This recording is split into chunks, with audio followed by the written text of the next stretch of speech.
Murabizi neza rero ko muri Miss Rwanda bigirwa uko bitegurwa, bikagira abashinzwe kubitegura ndetse n'ababishyira mu bikorwa. Ni muri urwo rwego rero uyu munsi tukuzaniye amakuru ari kugenda asirikira kandi agezweho ku bijyanye na Miss Rwanda ndetse n'itegurwa rye. Ikivugwa rero ngira ngo ni uko ku itariki 25 z'uku kwezi RIB yataye muri yombi umwe mu bahagarariye kampani zishinzwe gutegura Miss Rwanda. Uwo nta wundi ni Ishimwe Dieudonné, abenshi bamenye mu muziki nka Prince Kid.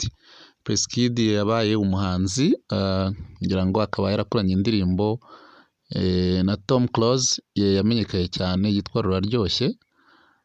Hanyuma rero uwo muyobozi akaba yatawe muri yombi ashinjwa akekwaho ibyaha bijyanye n'ihohotera rishingiye ku gitsina. Ubwo benshi nyine bagenda bavuga bati muri Miss Rwanda barimo kata zitandukanye, gusa ayo niyo makuru amuvugwaho, nta yandi makuru aratangazwa ajyanye n'ibyo ngibyo. Gusa igihari ni uko yamaze gutabwa muri yombi n'urwego rw'igihugu rushinzwe ubugenzacyaha.